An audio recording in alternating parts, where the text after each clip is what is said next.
Have you ever listened to a story not just with your ears, but with your very soul? A story that speaks not only of events, but of unseen scars, of silent pain, and of the miraculous power of quiet compassion?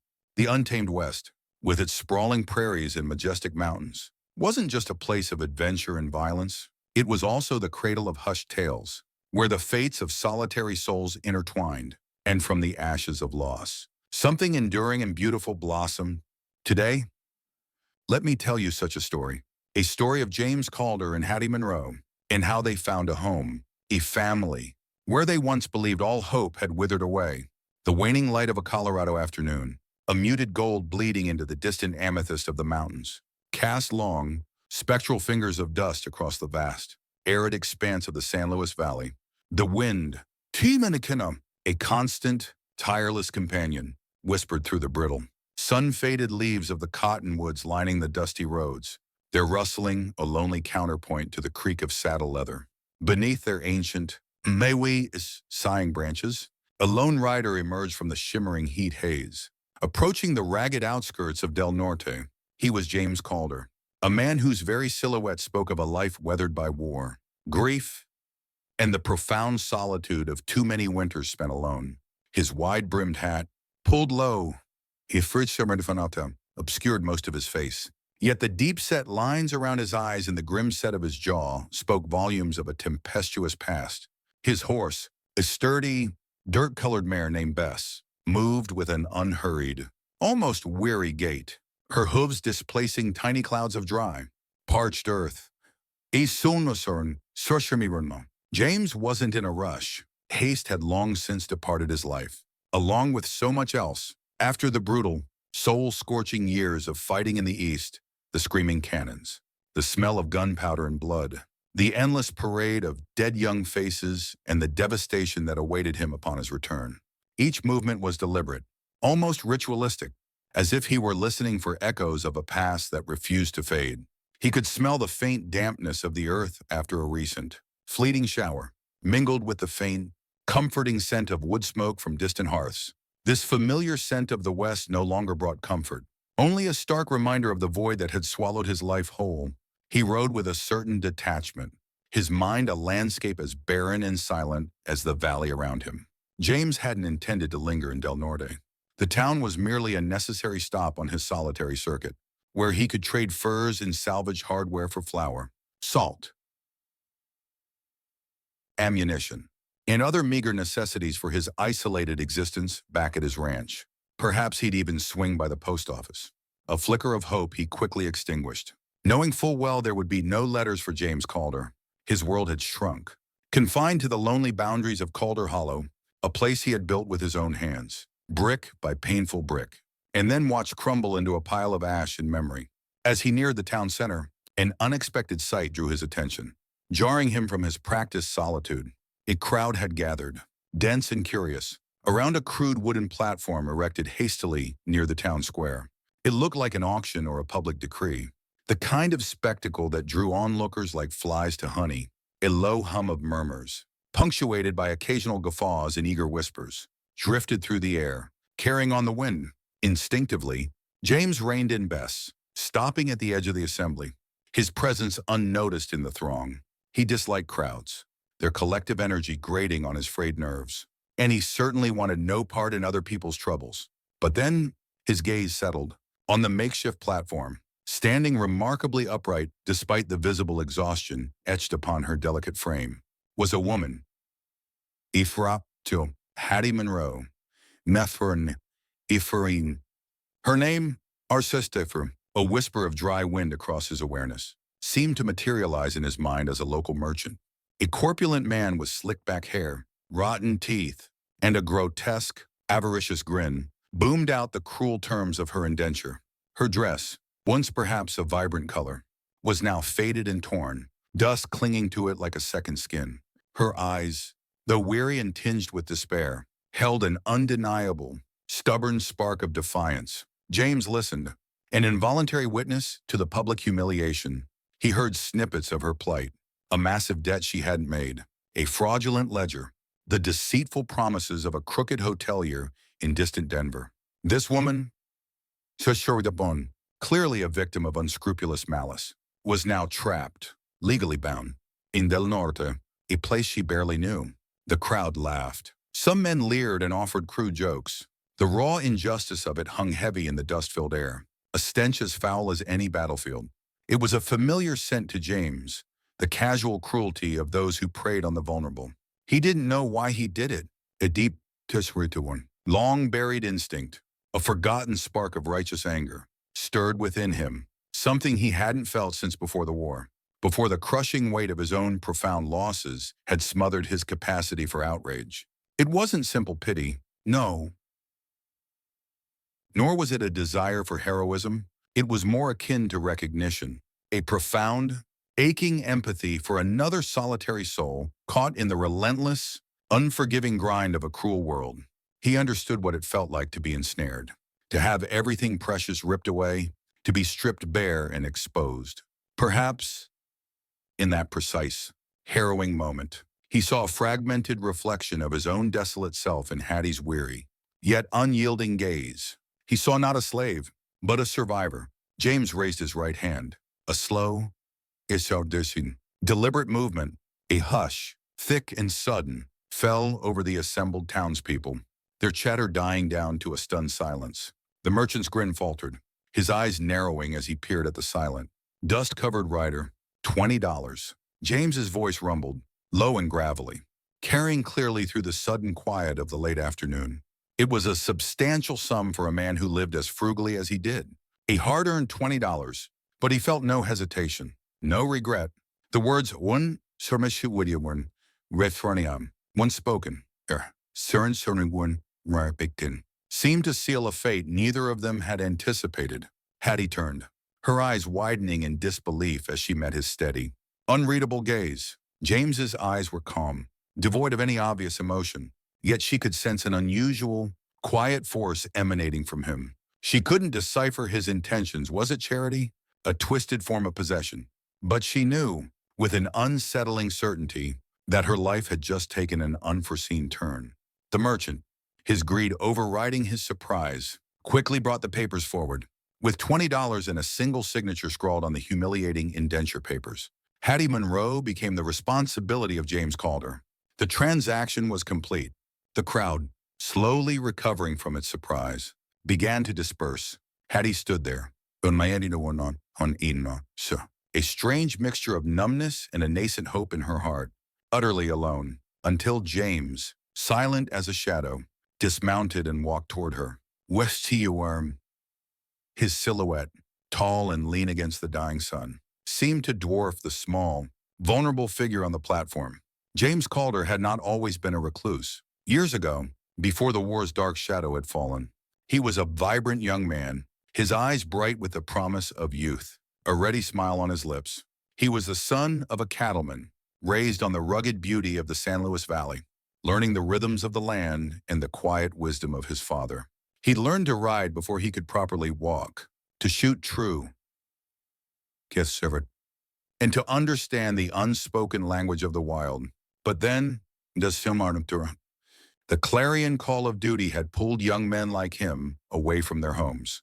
He had fought in the brutal crucible of the Civil War, witnessing horrors that no human soul should ever endure. The screams of dying men, the acrid stench of gunpowder, the endless parade of torn bodies and empty eyes. Each horror had etched itself onto his very being, leaving an indelible mark that time refused to erase. When the war finally ended, he returned, not as the carefree boy who had left, but as a man haunted by ghosts, his spirit fractured, his heart a canvas of raw, bleeding scars. His family ranch, Calder Hollow, nestled deep within the valley, had once been a thriving testament to their resilience. Surrounded by fertile fields and guarded by the towering peaks of the Sangre de Cristo, he had poured his battered soul into rebuilding it from the ashes of neglect and the economic turmoil that followed the war. Then came Sarah, the woman he loved more than life itself. Sarah, with her boundless energy and infectious laughter, brought light back into his world. A melody he thought he'd forgotten, her presence a silent promise of a future he dared to dream of again.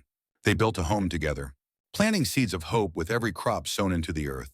laying bricks of love into every wall. Sarah's laughter had echoed through Calder Hollow, a joyful sound that chased away the lingering specters of the past. But that happiness, so fragile and hard-won, was cruelly snatched away. 2 years prior, on a fateful spring night, a band of ruthless outlaws had descended upon Calder Hollow. James had fought with a ferocity born of desperation to protect his wife. But they were too many, too brutal. Sarah was taken, her life brutally extinguished. And with her, the last vestiges of warmth in his soul. Her death wasn't just a loss, it was an unhealing wound, a gaping black chasm that tore through his very spirit. From that night on, James Calder became an empty shell, moving through life by rote, driven only by the grim necessity of survival. He kept the ranch, but it was no longer a home. It was a prison, a desolate place where he could isolate himself from a world that had dealt him so much unbearable pain. He worked relentlessly from sunup to sundown, using the raw physicality of labor and the deafening silence to keep the grief at bay.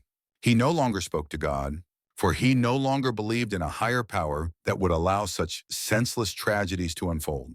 Instead, sometimes, in the late afternoons, he would sit on the porch, staring out at the familiar landscape, and whisper to the old cottonwoods, asking if they remembered Sarah's laughter. The ancient cottonwoods, silent witnesses to countless seasons of joy and sorrow, would merely rustle their leaves, a wordless reply that mirrored his own profound solitude. The sheer depth of loneliness had clung to James for years. It was the utter void of purpose, a reason to believe in tomorrow. Every sunrise seemed only to highlight the emptiness. Every meal a mere act of sustenance. He had lived like a ghost, wandering through a world he no longer felt a part of. Grief was a leaden weight on his chest, and he had learned to carry it. Hattie, meanwhile, had her own past. Equally marked by hardship, she had grown up in Arkansas, a distant land of sprawling cotton fields and shimmering rivers. Her family a kind mother, a gentle father. 2 younger brothers had been taken by a swift, merciless fever when she was still young, leaving her utterly alone. With no one left to turn to, Hattie had drifted westward, clinging to the desperate hope of finding honest work. A new beginning. But life in the untamed West offered no easy paths for a solitary woman. She quickly fell prey to the honeyed lies of an unscrupulous hotelier in Denver, a man who ensnared her with a meticulously forged ledger, trapping her in a colossal debt she never incurred, legally binding her to years of servitude. Hattie was a woman of quiet, unyielding strength. She refused to be pitied, to be looked upon with a gaze of condescending sympathy. She had endured too many hardships, too many injustices, to now bow her head in resignation.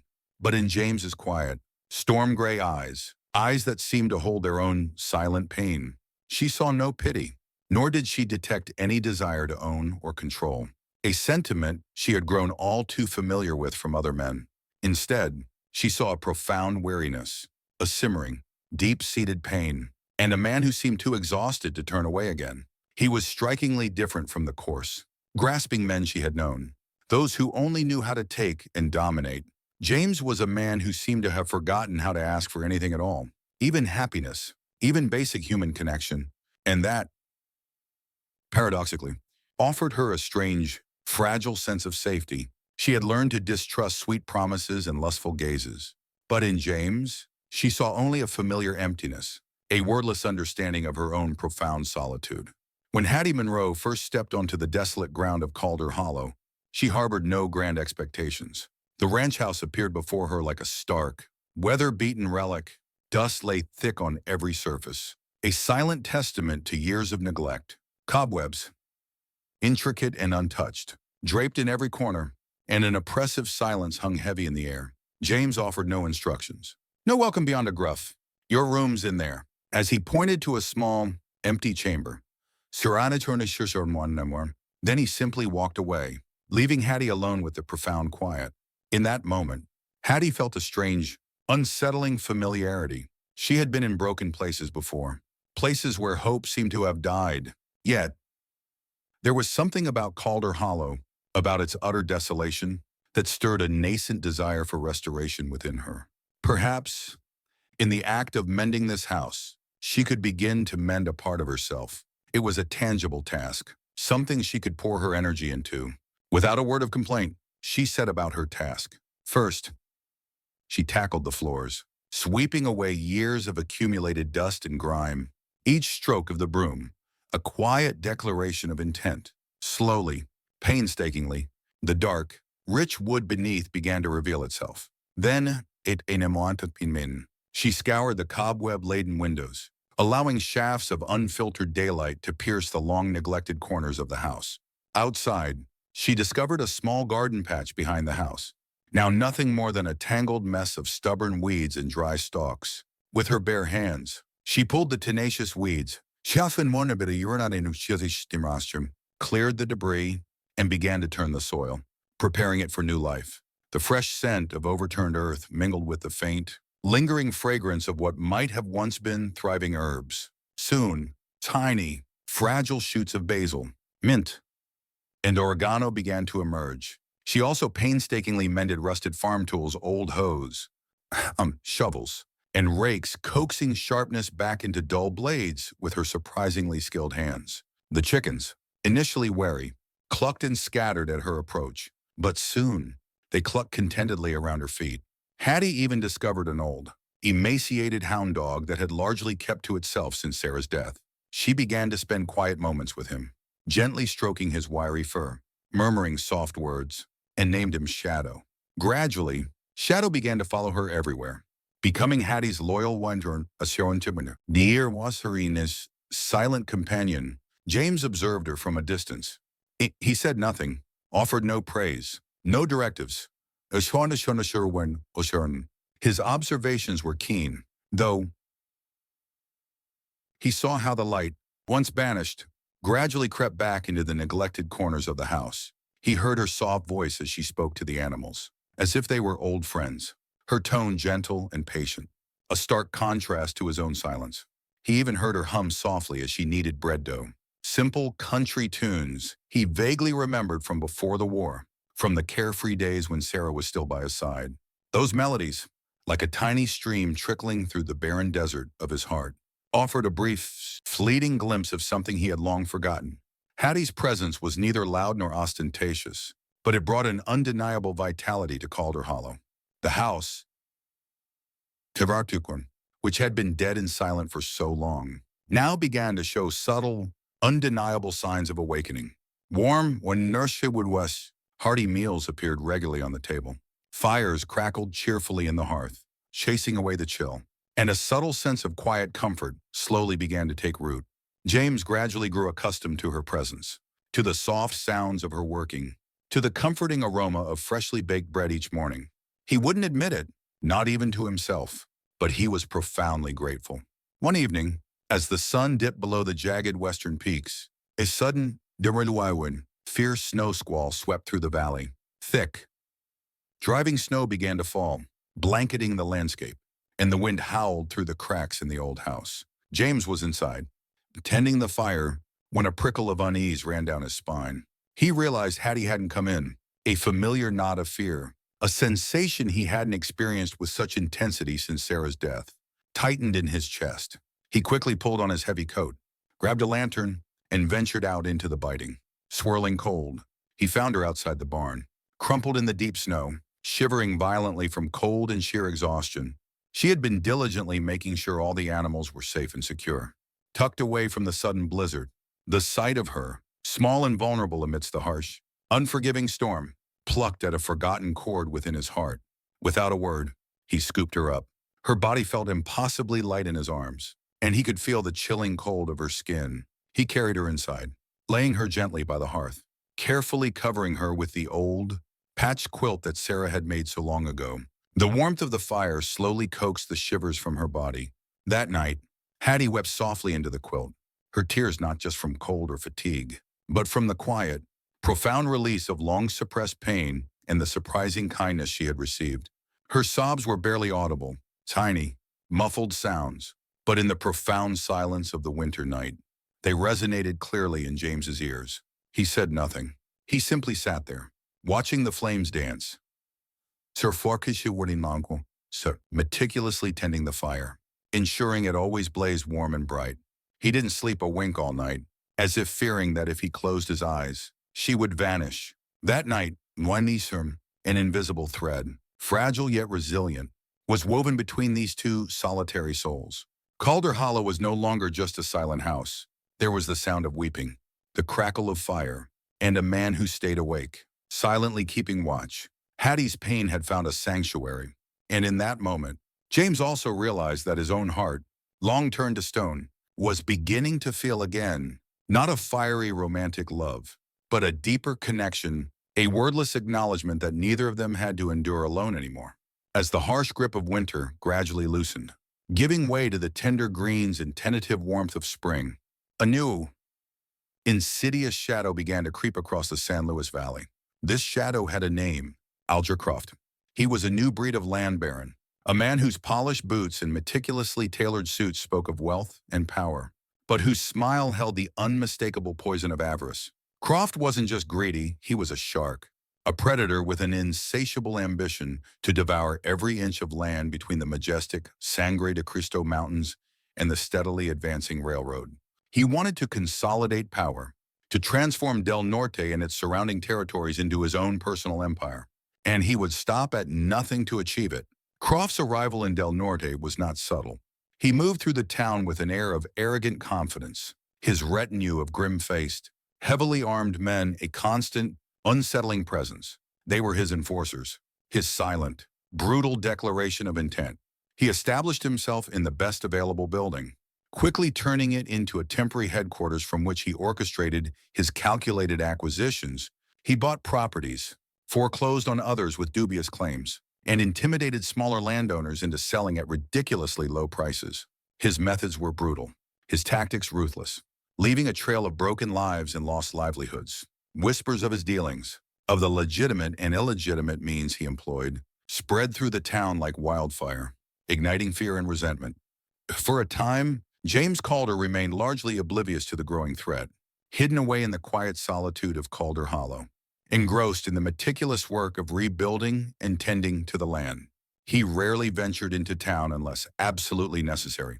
His world had shrunk, once again confined to his ranch. And now, Torrelabin and Rumas, Hattie's quiet, transformative presence within it, he was slowly, imperceptibly, shedding layers of his grief.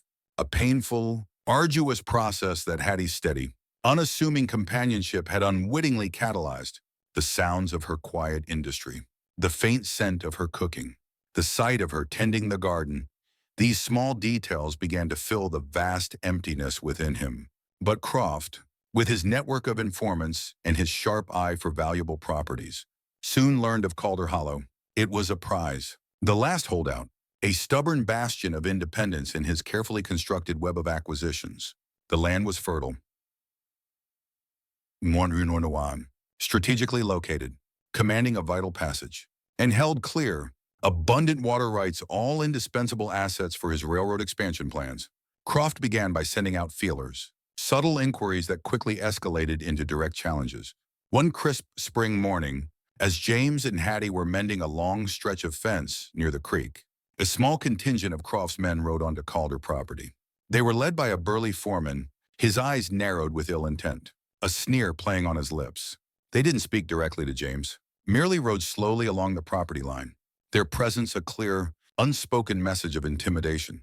Their gazes lingered pointedly on the rich soil, the healthy livestock, and then, Sumratwen, unnervingly, on Hattie as she skillfully tied a knot in a length of wire. She met their gaze unflinchingly, her spine straight. A few days later, a formal notice arrived, delivered by a sneering, oily clerk from Croft's office. It claimed old, outstanding debts allegedly owed by James's deceased father.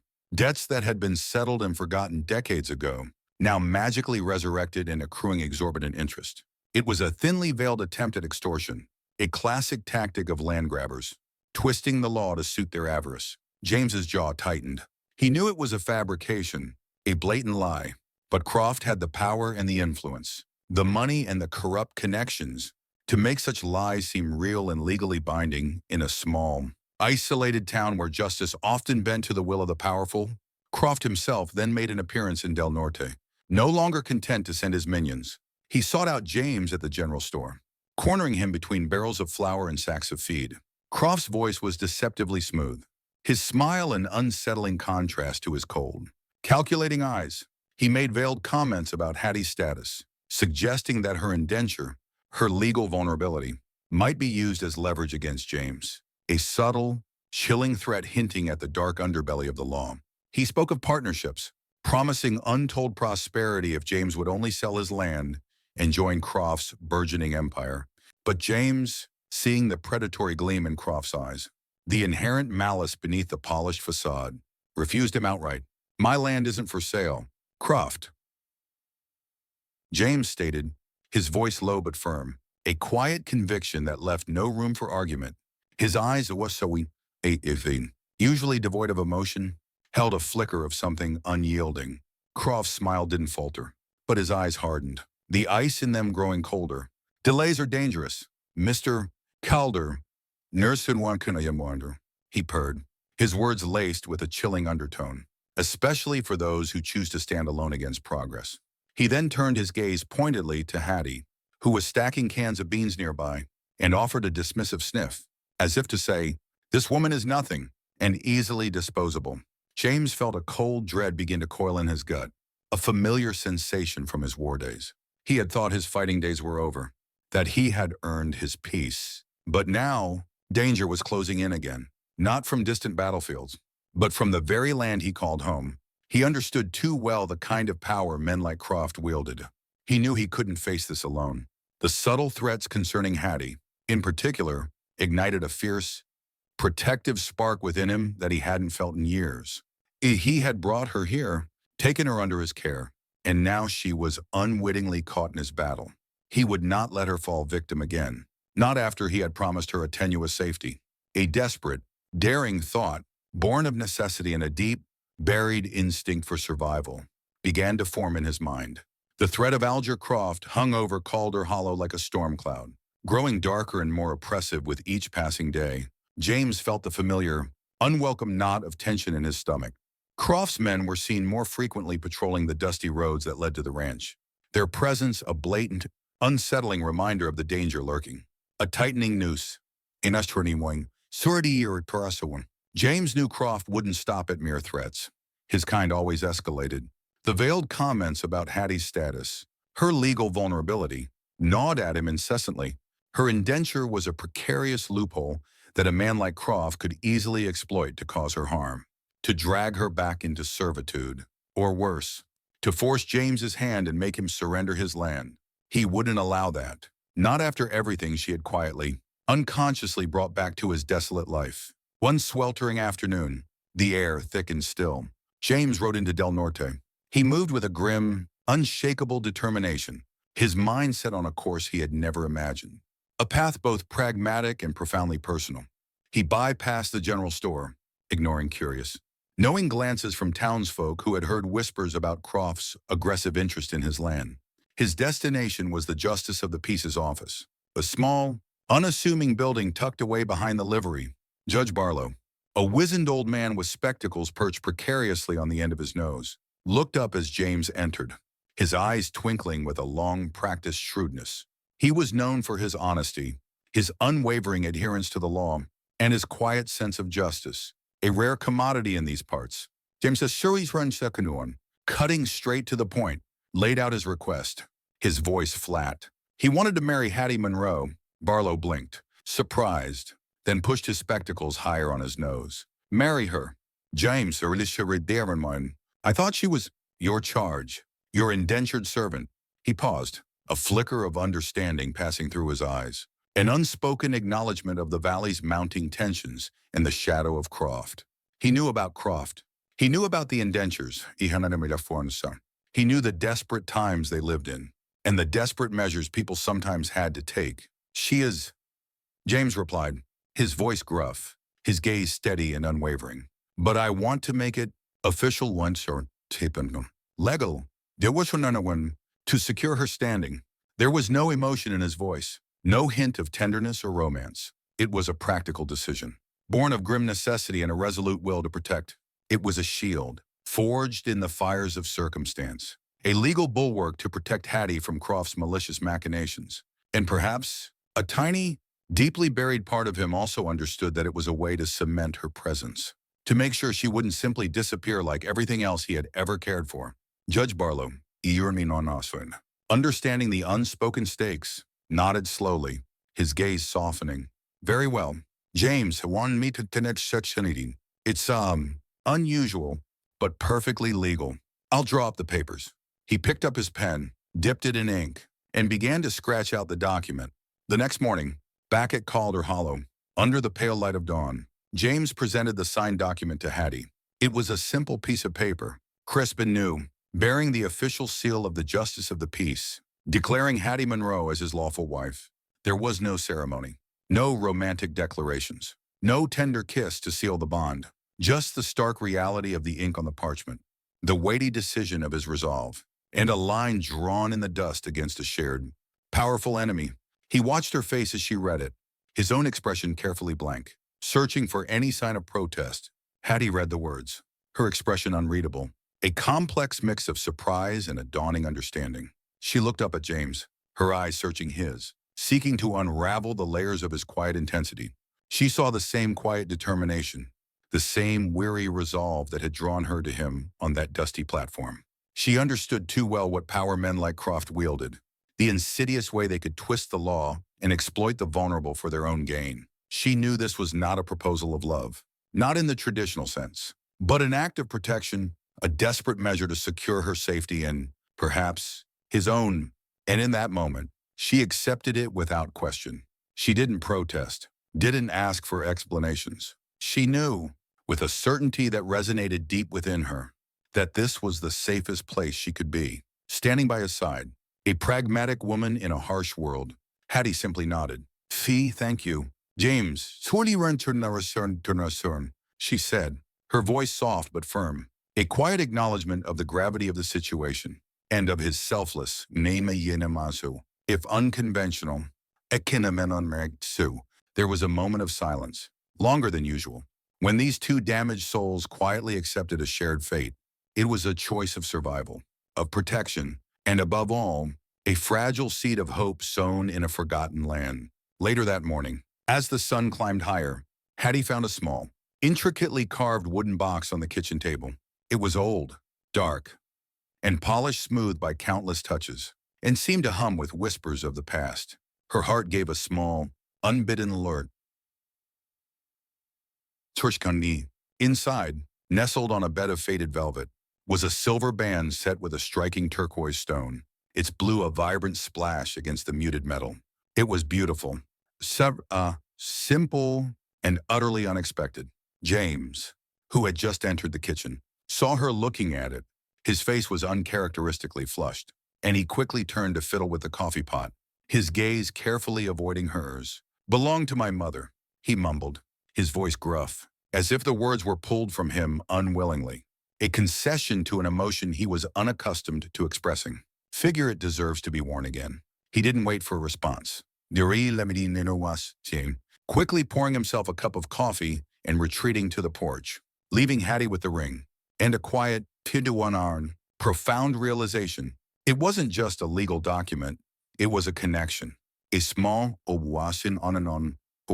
tangible piece of his past, offered to her without fanfare, but with a deep, unspoken meaning.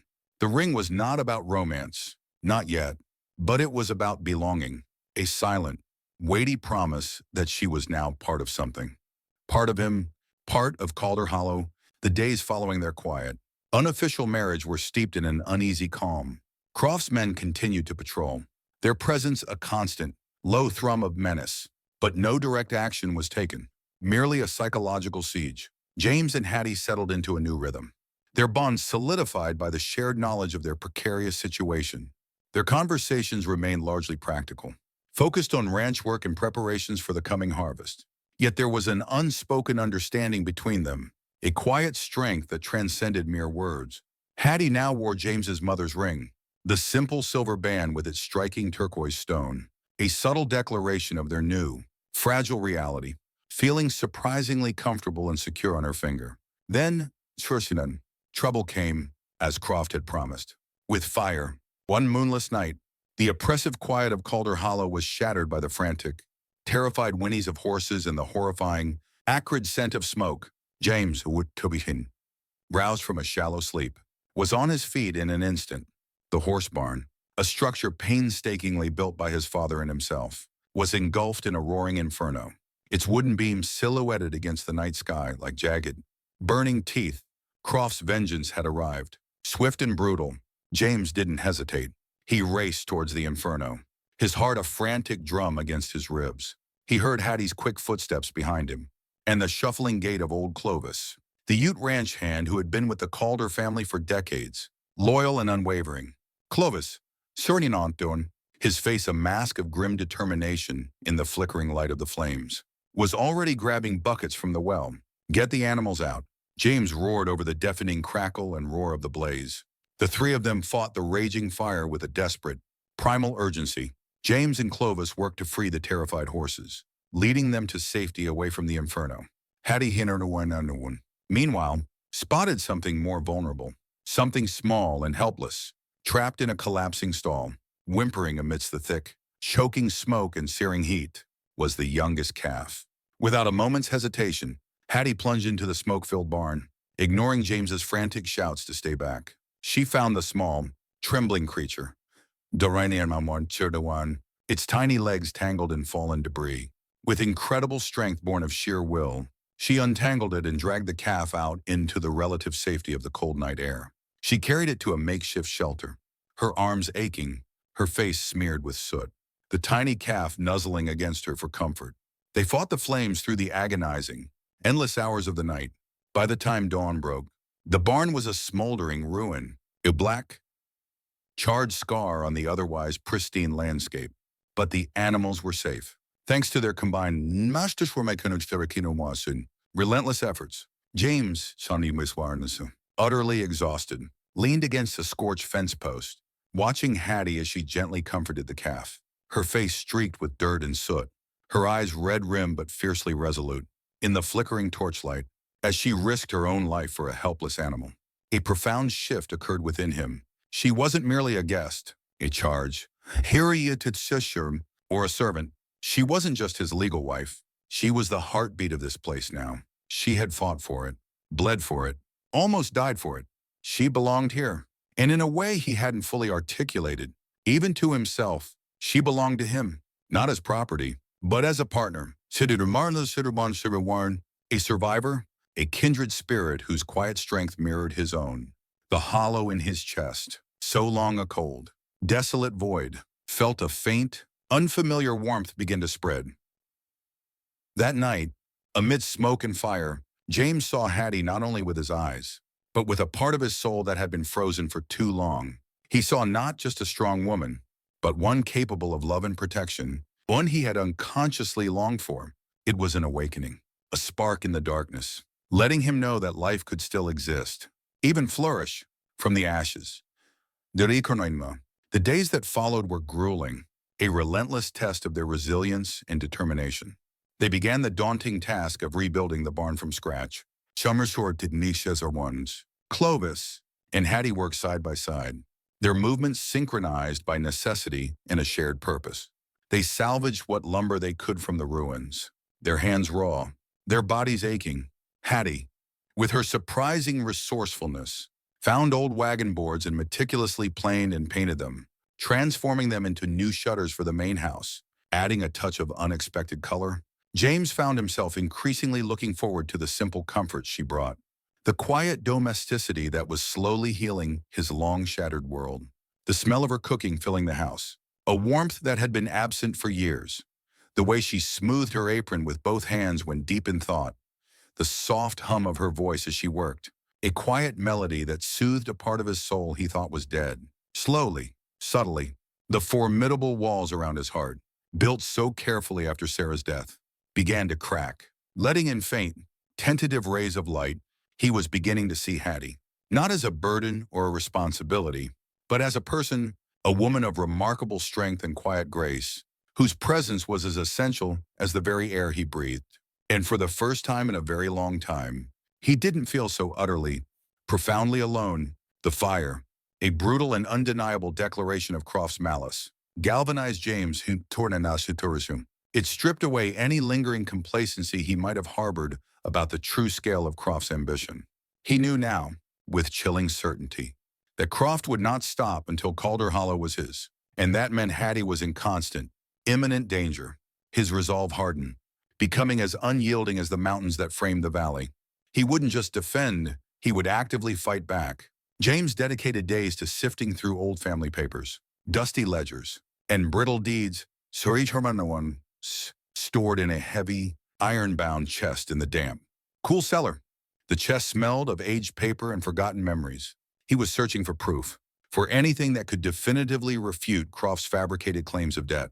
It was tedious, painstaking work, but he persevered with grim determination.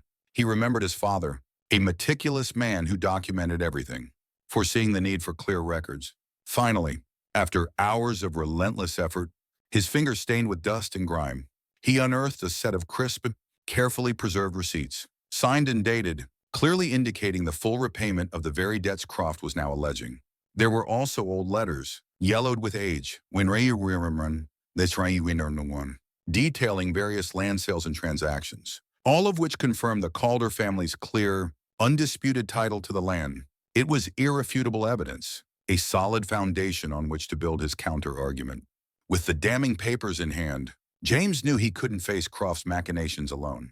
Croft had power, money,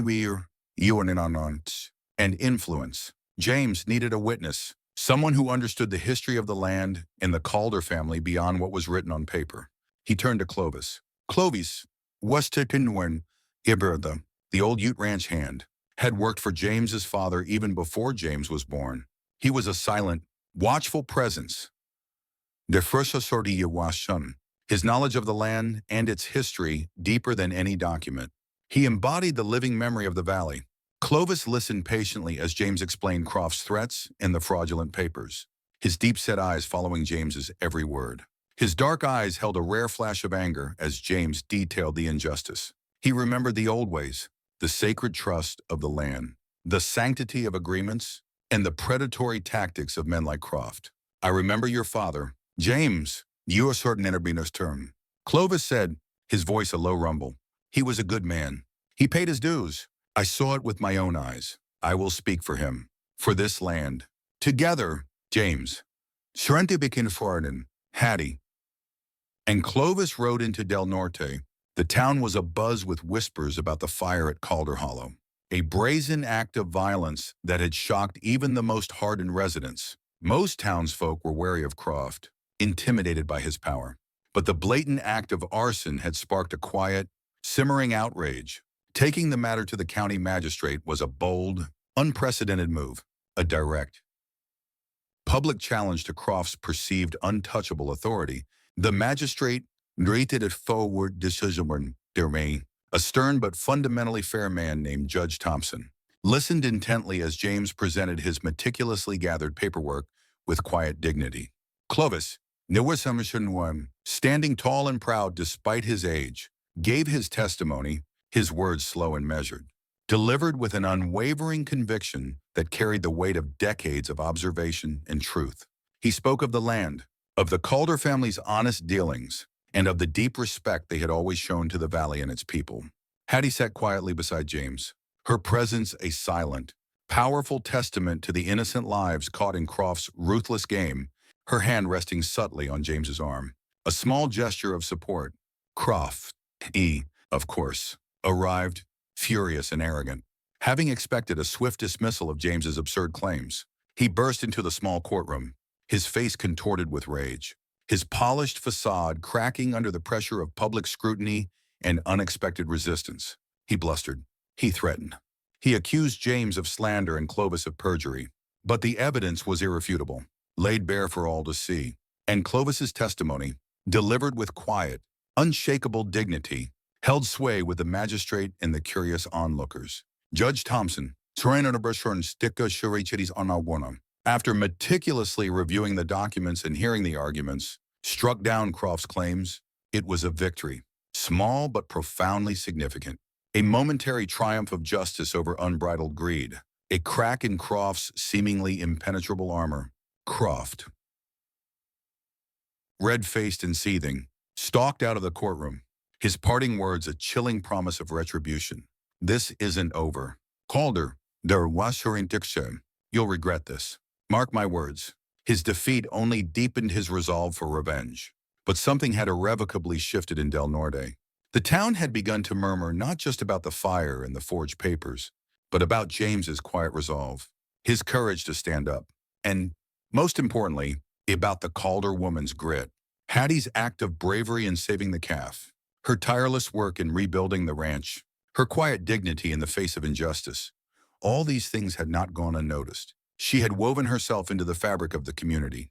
Martha Hargrove, the shrewd widow who ran the general store, now openly displayed her support. She sent a discreet package to Calder Hollow, extra seed for Hattie's garden, the finest calico fabric, and a small, freshly baked apple pie, a silent gesture of solidarity and respect. Old Mr. Finch, the schoolmaster, approached James with a hand-drawn map, meticulously detailing Croft's suspicious land deals.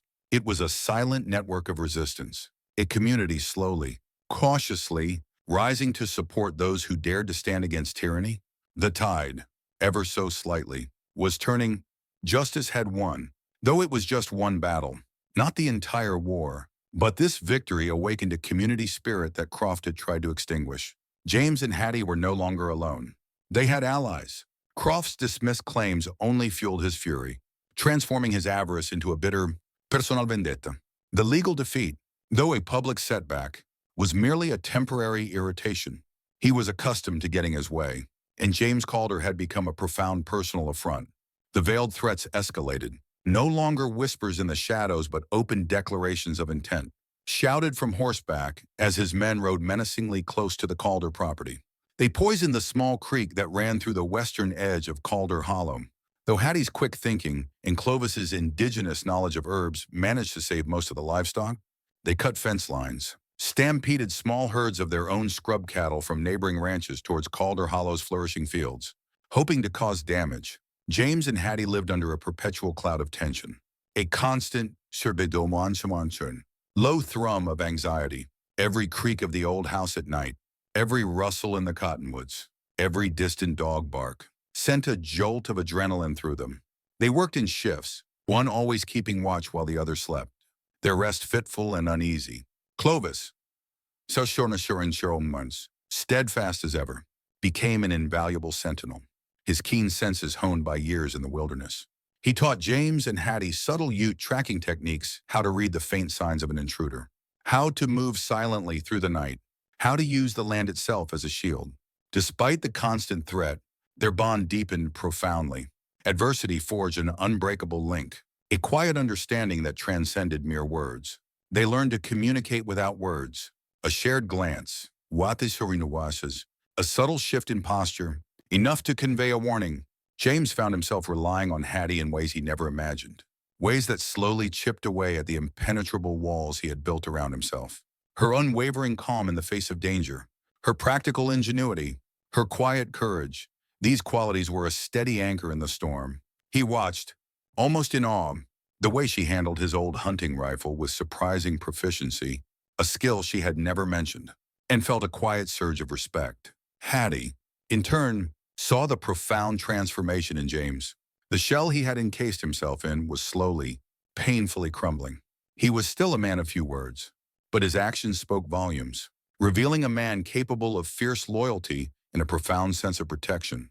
He listened to her ideas, trusted her instincts, and, in quiet moments, she saw a flicker of the man he must have been before his world fell apart. He no longer looked at her as a mere responsibility, but as a partner, a vital, indispensable part of his life. She started leaving small, thoughtful gifts for him, a perfectly brewed cup of coffee on the porch, a freshly mended shirt, a small, intricate drawing of a wild bird left on his workbench. These were her own silent declarations of care, of quiet affection, of a growing sense of belonging. In that tense atmosphere, a new intimacy blossomed between James and Hattie. It wasn't about romantic gestures, but about mutual dependence, absolute trust. Each night, when James stood guard, Hattie couldn't rest peacefully. She pictured him sitting there, guarding their home, the home she had poured her sweat and tears into revitalizing. She was grateful for his resilience, and she realized that her heart, once sealed off by fear, was slowly opening to this silent man. One evening, Sirs Marvin, As dusk bled into night, a child from town, barely older than 8, arrived at Calder Hollow on a dusty, sweating pony. Breathless and terrified, he carried a crumpled, unsigned letter. Clutching it tightly, the child, clearly instructed by someone who dared not show their face, whispered, "Mama said to give this to Mr. Calder. She said it's important." About Croft. The letter itself was stark, an anonymous warning that Croft, enraged by his courtroom defeat, planned something final, a full-scale assault. The stakes had never been higher. James read the letter by the faint light of the kitchen lamp, his face grim. He knew this wasn't an empty threat. Croft would see this through to the bitter end. He sent the boy back with a small coin and a stern warning to stay off the roads for a few days. That night, James sat on the porch, the shotgun across his knees. He stared into the impenetrable darkness, the silence of the night broken only by the distant hoot of an owl. His mind raced, calculating, planning. He remembered the feel of the rifle in his hands during the war, the cold certainty of impending battle. But this was different. This wasn't about abstract ideals. It was about his home, his land, the legacy of his family, and, most importantly, the woman who had breathed life back into his desolate world. He felt a fierce, protective surge within him, a readiness to defend what little he had left. What little hope had begun to bloom. He sat there, a silent sentinel, until the first faint streaks of gray appeared on the eastern horizon. Hattie, though she didn't join him on the porch, watched him from the kitchen window, her own quiet vigil mirroring his own, her heart aching with a mixture of fear and profound, growing love. The sun rose, a golden orb ascending into a sky scrubbed clean after the tense, watchful night. The air was crisp, carrying the invigorating scent of pine and damp earth. James and Hattie stood together on their porch, their shoulders almost touching, watching the cottonwoods rustle. The immediate danger had passed, a momentary reprieve, but both knew that the real fight, the violent culmination of Croft's fury, was yet to come. Croft wouldn't simply disappear. The days that followed were a blur of strategic preparation, a feverish energy that permeated every corner of Calder Hollow. James Wantomashinorni, with Clovis's seasoned advice, reinforced fences, checked every trap, and meticulously cleaned and loaded every firearm on the ranch. Hattie Yuri Tiasorchewo, her quiet strength shining through, organized their supplies, ensuring enough food, fresh water, and medical provisions for a potential siege. The unspoken bond between them solidified into a deep, unwavering partnership. They were a unit, facing the unknown together. Word of Croft's imminent, full-scale attack, perhaps leaked by one of his own disgruntled men, eventually reached the county sheriff, Sheriff Brody, a man of quiet integrity and unwavering adherence to the law, who had grown increasingly weary of Croft's blatant disregard for justice. Rode out to Calder Hollow. He made it clear that any further acts of violence would be met with the full force of the law. A risky, principled move that showed the tide of public opinion was truly turning. The community, once cowed, was beginning to stand. The showdown, when it finally came, was not a grand, cinematic battle, but a tense, nerve-wracking standoff. Croft, arrogant and enraged by his successive legal defeats and the sheriff's unexpected interference, led a larger contingent of his men towards Calder Hollow one hazy afternoon. They rode with clear intent to burn and pillage. But James, Hattie, Acadia's son, and Clovis were ready, from strategic positions among the cottonwoods, behind reinforced windows, and within cleverly concealed rifle pits. They met the approaching riders with a calculated volley of well-aimed shots not designed to kill, but to deter, to disorganize, and to send a clear message. This land is defended. Clovis, using his unparalleled knowledge of the terrain and his Ute cunning, led a small diversionary tactic, creating the illusion of more defenders. Hattie, her face grim with determination, moved with practiced efficiency, reloading rifles, handing them to James, and even taking a few precise shots herself, her aim surprisingly steady and true. James, his eyes cold and focused, moved with the precision of a seasoned veteran, protecting his home with every fiber of his being. Croft, shocked and enraged by the organized resistance and the sheer grit of the small, defiant group, found his men faltering, They hadn't expected such a fierce fight. When Sheriff Brody, having anticipated Croft's move, rode up with a small posse of deputies and a few armed townspeople, including Martha Hargrove's strapping sons and the quiet schoolmaster. All willing to stand against injustice, Croft's forces crumbled. Cornered and outnumbered, with the law now openly and unequivocally against him, Croft was finally forced to retreat. His grand ambitions for Calder Hollow utterly shattered. His face a mask of bitter defeat. His power, built on fear and deception, had finally met its match in the quiet resilience of ordinary people. In the days that followed, Croft's carefully constructed empire in Del Norte began its rapid, irreversible unraveling. The string of legal victories won by James and Newsuri Disturn, the public outcry against his brutal tactics, and his undeniable, humiliating defeat at Calder Hollow led to a cascade of lawsuits and aggressive investigations into his fraudulent land deals. He was exposed, his reputation ruined, and his illicit enterprises dismantled. He eventually left the San Luis Valley, a broken Nilwin Sonawan, disgraced man, never to return. The valley is Shirwarn Isturid Kurnishin, and Del Norte breathed a collective sigh of profound relief, a quiet celebration of renewed freedom. Croft's departure wasn't a loud celebration, but a quiet liberation, a sigh of relief that permeated the valley. James and Hattie stood amidst what had been defended, not by bullets, but by their will and faith. They had proven that a community, united, could stand against any darkness, and that human resilience was an impregnable fortress. Sunset fell golden on Calder Hollow, painting the cottonwoods in hues of fiery amber and soft rose, their leaves rustling a gentle, celebratory melody. It was a day of quiet triumph, not for a grand, roaring victory, but for a profound peace that had finally, truly settled over the land. Croft's claims had been definitively dismissed, his power broken, and his dark shadow permanently lifted from the valley. The air was fresh, clean, and imbued with the scent of blossoming spring. James and Hattie stood together on their porch, their shoulders almost touching, a subtle physical manifestation of their quiet, unbreakable bond. They watched the cottonwoods sway gently in the evening breeze. He reached for her hand, not out of a desperate need for protection, but out of a newfound sense of peace, a quiet contentment that had slowly, painstakingly, bloomed in his heart. Her fingers intertwined with his, a natural washertorion on a curry comfortable fit. They spoke little, as was their way, their conversation having long since transcended mere words, dwelling instead in shared glances, quiet gestures, and the simple, profound comfort of presence. But when James finally broke the comfortable silence, his voice a low whisper, filled with a depth of feeling he rarely expressed. "Thank you for coming here," she replied, her gaze meeting his, her own eyes reflecting the golden light of the setting sun. Soft with understanding. "Thank you for seeing me." It was a profound exchange, a mutual recognition of how far they had both come. He had seen past her circumstances, to the formidable, compassionate woman beneath. She, in turn, had seen past his grief and his reclusive, hardened nature, to the good, honorable man who still existed beneath the layers of pain, a man capable of great tenderness. In that moment, a deep peace enveloped them, not the peace of silence, but the peace of a mended heart, of a found home.